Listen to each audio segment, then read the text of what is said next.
Zdarec motobajkeři.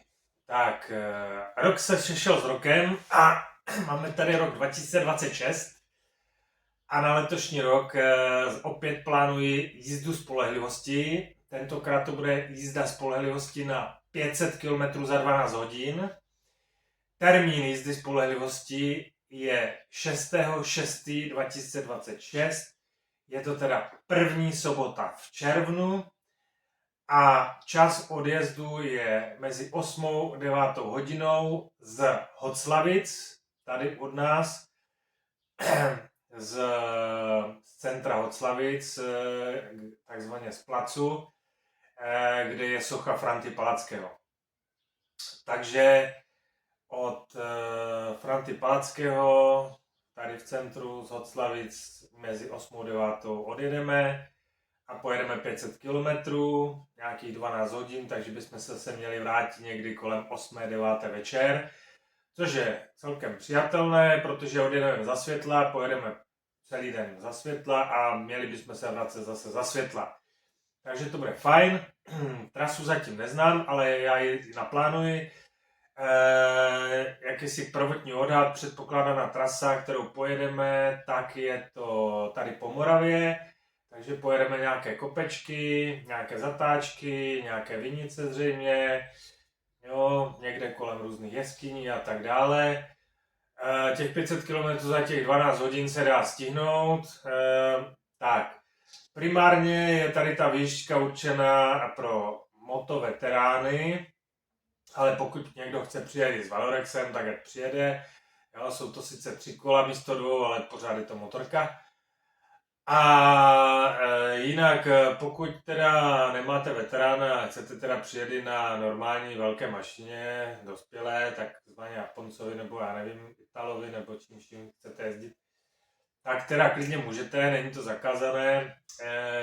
Ta výška samozřejmě je organizovaná tak nějak jednoduše, žádný problém, žádná registrace, vůbec nic, prostě se tady sejdem a rozjedem se.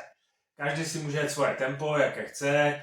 Jestli to někdo zvládne za 6 hodin, tak je mi to jedno, tak to zvládne za 6 hodin. Jestli to někdo zvládne za 12 hodin, opět je mi to jedno, jo, tak to zvládne za 12 hodin. Jestli někdo pojede třeba 2 dny, tak pojede 2 dny, je mi to tak jedno. Ale je to taková výzva, 500 km za 12 hodin.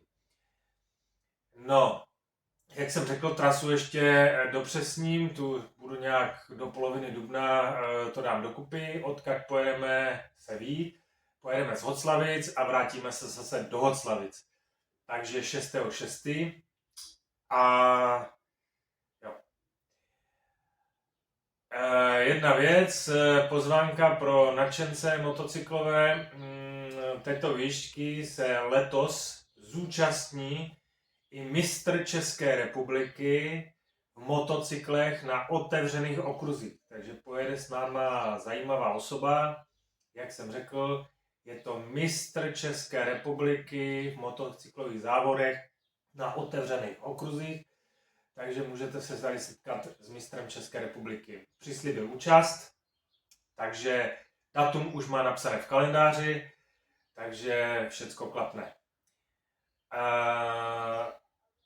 Já bych to taky mohl i pojmout i tak, že by to třeba byla výška 2x250 km a v zásadě by mohly jet třeba i rodinné týmy. To znamená, jeden ujede 250 km a druhý ujede 250 km. Takže je to taková ještě další varianta, kterou zvažuji, že by se okruhil dvakrát.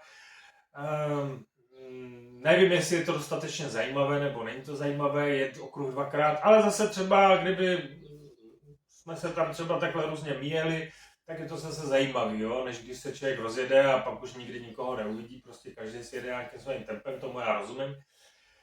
Takhle je to taky plánováno, že každý si jede svým tempem, každý si jede jak uzná za vhodné. Jak jsem již zmínil, tady ta výška je určena pro veterány, motocyklové veterány, ale jak jsem říkal, můžete přijet klidně, čem chcete, hlavně ať je sranda. Jo, takže 6.6. první víkend v červnu v 8 hodin na place vedle sochy Františka Palackého v Hoclavicích se tu sejdeme a pojedeme těch 500 km za 12 hodin jízdu spolehlivosti. Takže kdo chcete, doražte, je to na vás. Jo?